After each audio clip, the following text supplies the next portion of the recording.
Assalamualaikum dan salam sejahtera. Saya Sharifah Nur Wahidah binti Semak Bakir, nombor matrik 262521, akan membentangkan cadangan penyelidikan saya yang bertajuk impak wabak COVID-19 terhadap perkhidmatan e-hailing di Taman Berjaya Shah Alam. Pengenalan, perkhidmatan e-hailing didefinisikan sebagai kenderaan bermotor yang boleh memuatkan 4 sehingga 11 orang penumpang termasuk pemandu untuk membawa penumpang daripada satu destinasi ke destinasi yang lain. Definisi ini telah diberikan oleh Agensi Pengangkutan Awam Darat Malaysia. Perkhidmatan ini merupakan perkhidmatan yang sedang berkembang dan digemari ramai orang untuk dijadikan sebagai pengangkutan utama yang membawa mereka dari satu tempat ke tempat yang lain. Namun pengembangan perkhidmatan ini seolah dicabar dengan penularan wabak COVID-19. Okey, apa itu wabak COVID-19? COVID-19 ialah wabak yang muncul pada bulan November 2019 yang dikenal pasti telah berlaku di wilayah Hubei, Wuhan, China. Pada awalnya, wabak ini disangkakan hanya bersifat setempat, namun ianya mula merebak ke seluruh dunia dan menyebabkan wabak ini diisytiharkan sebagai pandemik. Oleh itu, Malaysia juga tidak terkecuali daripada terkesan dengan penularan wabak ini. Ianya bukan sahaja melumpuhkan sektor kesihatan, malah sektor ekonomi juga sangat terkesan. Baiklah, seterusnya kita beralih kepada penyata masalah. Masalah bermula apabila kerajaan melaksanakan perintah kawalan pergerakan yang dirasakan sebagai salah satu usaha untuk mengekang penularan wabak COVID-19 ini. Oleh itu, kerajaan juga telah menghadkan pergerakan masyarakat daripada satu tempat ke tempat yang lain. Misalnya, seperti yang kita ketahui, beberapa sektor ekonomi yang bukan memerlukan telah pun diarahkan tutup dan diarahkan untuk bekerja dari rumah. Oleh itu, orang ramai yang merupakan tenaga buruh dalam bidang bukan memerlukan, pergerakan mereka telah dihadkan kerana tidak perlu pergi ke tempat kerja ataupun ke pejabat. Mereka hanya perlu untuk duduk rumah dan melakukan pekerjaan mereka di rumah sahaja. Okey, baiklah. Seterusnya, para pelajar juga daripada peringkat sekolah rendah, menengah ataupun institusi tinggi tidak dibenarkan untuk ke sekolah atau pulang ke kampus bagi menduduki ataupun menjalani pembelajaran secara bersemuka. Pelajar-pelajar ini juga telah diarahkan untuk menjalankan sesi pembelajaran secara dalam talian. Oleh itu, tiada sebarang pergerakan sebagaimana sebelum COVID-19 ataupun yang pergerakan yang rancak lah. Okey, malah bukan itu saja, di pusat-pusat membeli belah juga banyak pusat membeli belah yang telah diarahkan tutup kerana tentunya bukan dalam kalangan ataupun dalam kalangan sektor yang memerlukan. Oleh itu, pergerakan orang ramai untuk pergi ke pusat membeli belah juga berkurang kerana orang ramai hanya keluar rumah untuk membeli barang keperluan sahaja. Hal ini telah menyebabkan kekerapan penggunaan perkhidmatan Grab semakin jatuh dan menyebabkan pendapatan para pekerja e-hailing juga terjejas teruk. Kita teruskan dengan persoalan kajian. Yang pertama ialah apakah latar belakang atau demografi pemandu e-hailing di Taman Berjaya Shah Alam. Kedua ialah apakah kesannya wabak COVID-19 ini terhadap kedudukan sosioekonomi pemandu e-hailing. Dan yang ketiga, adakah pemandu e-hailing menerima manfaat daripada bantuan kewangan kerajaan ataupun daripada swasta dalam membantu mereka yang terjejas teruk akibat pendapatan yang semakin berkurang. Baiklah, maka kita beralih kepada objektif kajian. Objektif umum ialah untuk mengetahui impak wabak COVID-19 ini terhadap perkhidmatan e-hailing di Taman Berjaya Shah Alam. Seterusnya, objektif khusus pula ialah untuk mengenal pasti latar belakang atau demografi pekerja dalam perkhidmatan e-hailing di Taman Berjaya Shah Alam. Seterusnya, yang kedua ialah mengkaji perbezaan pendapatan pemandu e-hailing sebelum dan selepas PKP dilaksanakan dan mengenal pasti bentuk kesusahan yang telah dihadapi atau terpaksa dihadapi oleh pemandu e-hailing kerana hilang pendapatan, serta bagaimana cara mereka untuk mengatasinya. Seterusnya, objektif yang ketiga ialah mengkaji jenis-jenis bantuan yang diberikan oleh pihak swasta dan kerajaan dalam membantu pekerja perkhidmatan e-hailing yang terjejas. Kajian ini juga adalah penting kerana untuk menjawab segala persoalan kajian yang telah saya sebutkan tadi. Selain itu juga, ianya juga penting untuk para penyelidik dan akan datang sebagai rujukan untuk membuat satu dasar yang baru, terutamanya dasar yang berkaitan dengan penyediaan sebuah dasar dalam menghadapi kemungkinan ataupun dalam menghadapi saat-saat yang buruk, supaya dalam keadaan yang buruk begini tiada perkhidmatan ataupun rakyat yang terjejas tidak dibantu. Seterusnya juga, ianya juga bertujuan untuk mengetahui cabaran-cabaran dan kesusahan yang dihadapi oleh rakyat semasa krisis kesihatan dan krisis ekonomi ini berlaku. Seterusnya kita beralih kepada sorotan karya. Pada bab 2 kita akan membincangkan tentang konsep-konsep ataupun istilah-istilah yang akan digunakan dalam kajian ini, serta akan membincangkan beberapa kajian lepas sebagai rujukan dalam menjalankan kajian ini. Okey, baiklah, kita beralih kepada konsep kajian. Seperti yang saya telah sebutkan, kenderaan e-hailing didefinisikan sebagai kenderaan bermotor yang boleh memuatkan 4 sehingga 11 orang penumpang dalam satu masa, termasuklah pemandu yang membawa mereka daripada satu tempat ke satu kawasan yang lain. Oleh itu, sebagai balasan, pihak yang telah ditumpangkan ini akan memberikan balasan dalam bentuk wang ataupun upah kepada pemandu. Baiklah, dalam menjalankan kajian, pekaji telah memperoleh 2 kajian lepas yang boleh dijadikan sebagai rujukan untuk meneruskan kajian ini, iaitu yang pertama ialah impact of factor on the intention to use ride-hailing technology application during the COVID-19 epidemic in Vietnam. Okey, baiklah, hasil daripada kajian ini mendapati bahawa niat seseorang untuk menggunakan perkhidmatan ride-hailing ataupun e-hailing di Malaysia ini, di Vietnam, semakin berkurang kerana mereka tidak boleh keluar rumah kerana telah diarahkan untuk kerja dari rumah ataupun duduk di rumah, kerana kerajaan di sana juga telah melaksanakan dasar yang sama seperti PKP, menghadkan pergerakan para rakyat ataupun masyarakat untuk mengekang penularan wabak COVID-19. Oleh itu, hasil dapatan kajian mendapati bahawa penggunaan ride-hailing ataupun e-hailing di sana berkurangan, dan pekerja dalam perkhidmatan ride-hailing juga terjejas teruk kerana apabila penggunaan dalam kalangan masyarakat berkurang, ia juga akan menyebabkan upah ataupun pendapatan mereka juga akan berkurang. Okey, baiklah, kajian yang kedua pula ialah the socio-economy impact of COVID-19 in Malaysia, policy review and guidance for protecting the most vulnerable and supporting enterprise. Okey, kajian ini ia melibatkan ia ialah kajian umum yang melibatkan beberapa sektor ekonomi, dan tidak ketinggalan juga sektor gig ekonomi ataupun e-hailing. Kajian ini juga membincangkan tentang adakah sesuatu dasar yang telah dilaksanakan oleh kerajaan adil untuk pekerja-pekerja dalam bidang-bidang yang terjejas.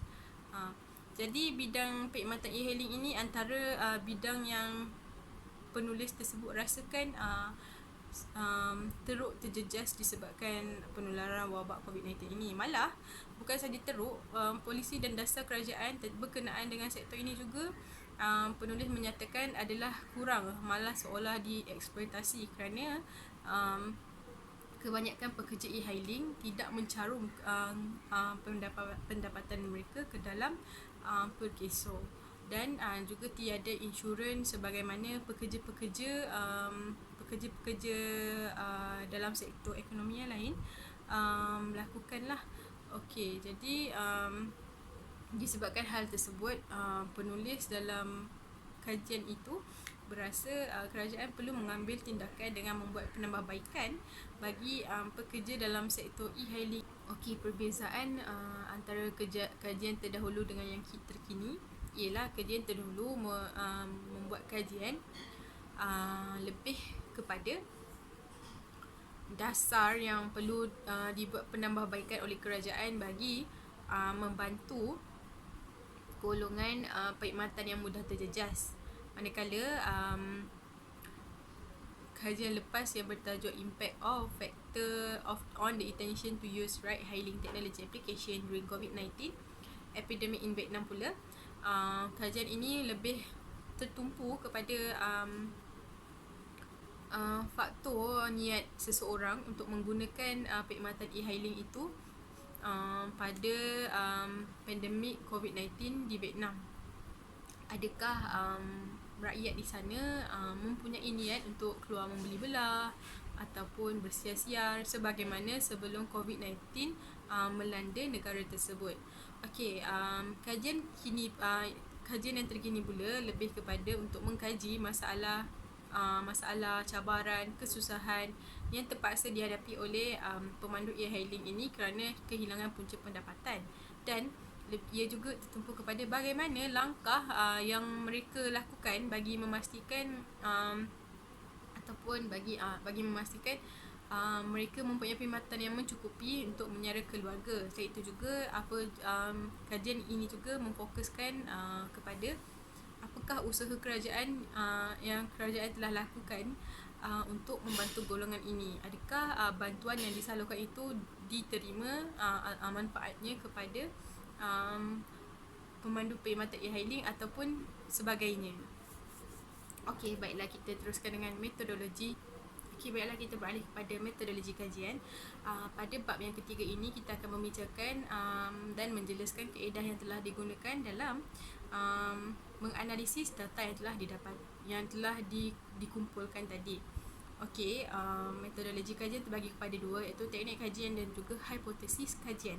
Teknik kajian ini yang telah pengkaji gunakan adalah dua sumber, iaitu sumber data primer dan juga data sekunder. Data primer ini adalah maklumat yang pengkaji dapat secara langsung daripada responden, di mana pengkaji membuat lawatan ke kawasan sasaran kajian dan meminta beberapa orang pemandu e-hailing ini untuk mengisikan soal selidik yang telah diberikan. Manakala sumber data sekunder pula digunakan dalam kajian ini dengan merujuk kepada kajian-kajian lepas, merujuk akhbar dan laporan-laporan kerajaan berkenaan dengan sektor perkhidmatan e-hailing. Selain itu juga hipotesis kajian juga pengkaji telah lakukan dengan membuat andaian awal yang dicadangkan berkenaan sebab dan akibat yang perlu dibuktikan dengan ujian bagi menentukan hipotesis ini sama ada boleh diterima ataupun tidak. Oleh itu, pengkaji juga telah menetapkan hipotesis kajian lah. Untuk kajian ini, hasil kajian nanti barulah kita akan tentukan sama ada hipotesis tersebut boleh diterima ataupun ditolak. Selain itu juga instrumen kajian yang telah digunakan ialah borang soal selidik. Hal ini kerana borang soal selidik ini merupakan satu cara untuk mendapatkan maklumat yang mudah dan boleh mendapatkan maklumat dengan cepat. Seterusnya, kaedah pengurutan data dan maklumat yang telah dijalankan ialah kaedah tinjauan, di mana kaedah tinjauan ini pengkaji perlu memilih beberapa orang yang dipilih sebagai sampel bagi mewakili keseluruhan suara daripada satu golongan tersebut. Hal ini samalah seperti kajian yang telah saya lakukan, di mana pengkaji memilih kawasan kajian di Taman Berjaya, Shah Alam, kerana kawasan ini merupakan tumpuan orang ramai.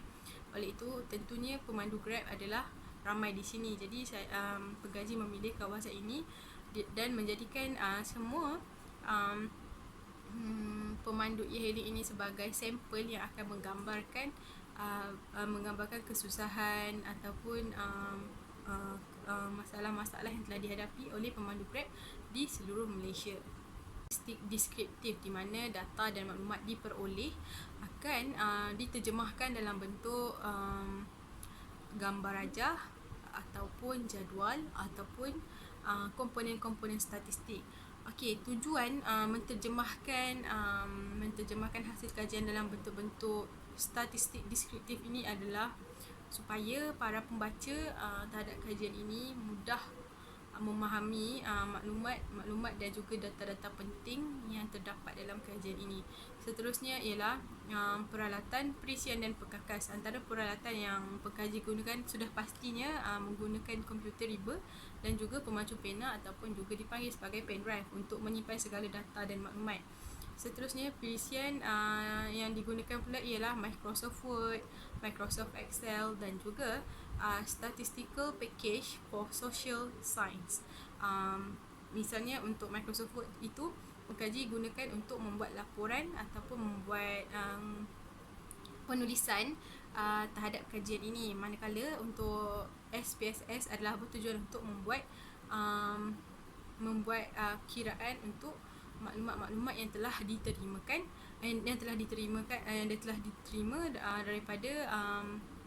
daripada responden. Baiklah, kita beralih kepada skop kajian. Skop kajian terbagi kepada 3 bahagian, iaitu sasaran kajian, kawasan kajian dan juga jangka masa kajian. Sasaran kajian responden ialah responden yang merupakan pekerja dalam perkhidmatan e-hailing di Taman Berjaya Shah Alam. Seterusnya, pengkaji juga menggambarkan mereka ini adalah sebagai sampel yang akan menjawab yang akan jadi sebagai bahan uji kaji dalam kajian ini. Seterusnya, hasil daripada dapatan tersebut ataupun jawapan yang telah diberikan responden adalah mewakili para pemandu perkhidmatan e-hailing seluruh Malaysia. Seterusnya ialah kawasan kajian. Pengkaji memilih Taman Berjaya Shah Alam sebagai kawasan kajian kerana kawasan ini merupakan kawasan tumpuan orang ramai kerana mempunyai fasiliti yang lengkap. Oleh itu, jika bukan zaman COVID-19, kawasan ini sangat sibuk dengan kenderaan e-hailing yang sentiasa keluar masuk kerana pengunjung yang silih berganti. Selain itu juga, jangka masa kajian adalah kira-kira 1 bulan untuk menyiapkan tugasan ini yang bermula daripada 1 Jun dan siap pada 30 Jun 2020. Baiklah, jadual berikut merupakan jadual gerak kerja pengkaji dalam menyiapkan tugasan ini. Misalnya pada 1 hingga 5 Jun penulisan sorotan karya telah dijalankan. Seterusnya pada 6 hingga 10 Jun pembinaan soal selidik, dan seterusnya pada 17 Jun hingga 21 analisis maklumat dan data telah dimulakan. Okey, baiklah, kita teruskan dengan lampiran seterusnya, iaitu lampiran seterusnya ini menceritakan tentang anggaran perbelanjaan. Anggaran perbelanjaan pengkaji dalam menjalankan kajian ini. Anggaran keseluruhan perbelanjaan telah digunakan ialah sebanyak 163 yang merangkumi kos kenderaan seperti minyak dan petrol serta elau makanan untuk pengkaji semasa membuat pemantauan ataupun kajian lapangan di kawasan Taman Berjaya Shah Alam. Dan yang terakhir ialah carta alir gerak kerja, di mana pada awalnya cadangan penyelidikan diteruskan dengan pembentukan soal sidik dan pemilihan responden. Oleh itu, kajian soal sidik dijalankan ke atas responden, maka pengkaji mengumpulkan data dan maklumat yang telah diperolehi. Seterusnya, menganalisis data, menulis laporan dan akhirnya membuat penyerahan laporan lengkap. Oleh itu, pengkaji juga telah dapat menyelesaikan tugasan ini dengan baik dan diharapkan kajian ini dapat menjadi rujukan para pembuat dasar pada masa akan datang untuk membuat dasar yang lebih menyeluruh dan lebih baik untuk semua rakyat Malaysia. Itu sahaja daripada saya. Terima kasih.